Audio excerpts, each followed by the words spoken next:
Essas 3 pessoas eram guias de Souta e Elis para o Mar do Diabo. Esta floresta era chamada de Floresta Crio. Era um enorme pedaço de terra entre o Reino Arsen e outro país chamado República Vis.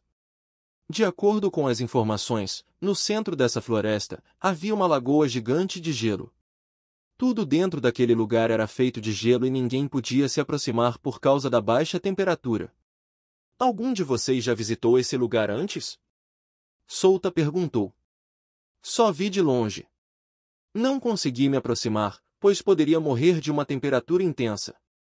O capitão da guarda real respondeu. Souta esfregou o queixo e algo lhe veio à mente. Ok, vamos conferir. A princesa Draimi e Eimer olharam para ele com olhos arregalados. Aquele local era considerado extremamente perigoso. Ninguém poderia sobreviver à intensa atmosfera congelante daquela terra. Tem certeza? Perguntou Baldur. Sim, se for perigoso, vamos recuar, mas duvido que me prejudique. Souta encolheu os ombros.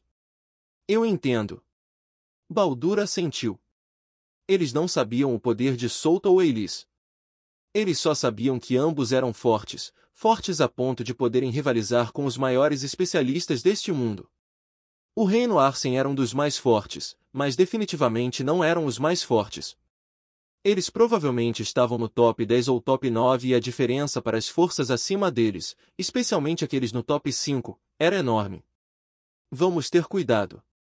Esta floresta é a terra que separa os 2 países. A República Vis está atualmente em uma situação caótica. Eimer disse.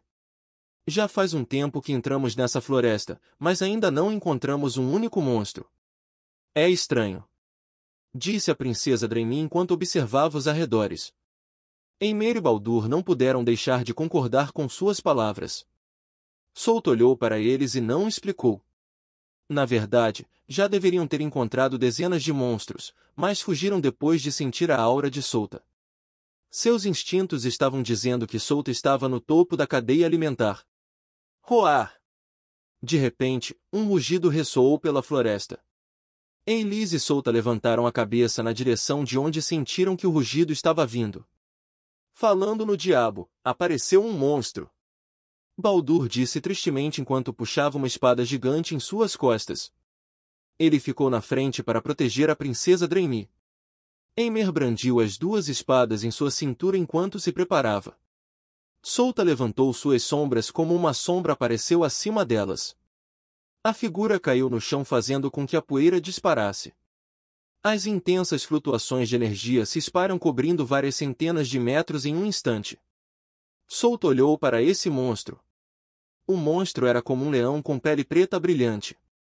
Seus olhos eram verdes e tinha espinhos afiados vermelhos em suas costas. Se ele não estava errado, esse monstro se chamava Leão da Noite.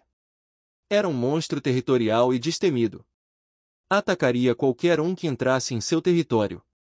Ei, você tem certeza de que quer nos atacar? Souta disse com uma voz suave usando linguagem de monstro. Os significados de suas palavras só foram passados para o Leão da Noite para que os outros não o entendessem. Bum! O Leão da Noite rugiu em resposta como se não tivesse planos de recuar. Souta apenas balançou a cabeça. Neste momento, Eimer avançou em direção ao leão.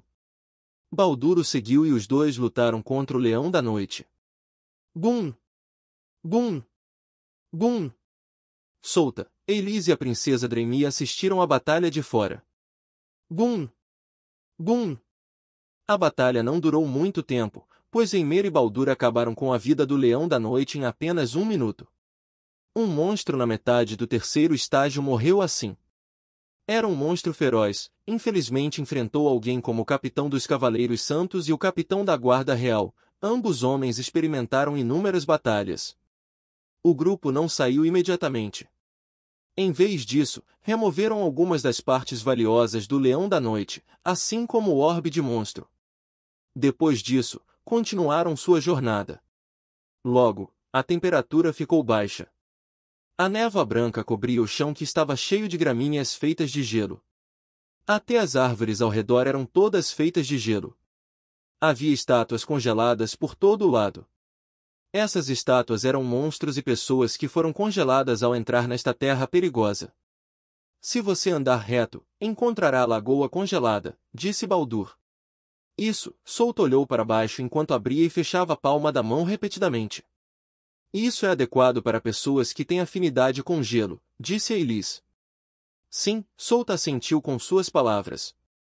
O grupo continuou a caminhar, mas parou depois de caminhar centenas de metros. A princesa Dreimi não aguentava mais a temperatura fria. Sinto muito, este é o mais longe que posso ir.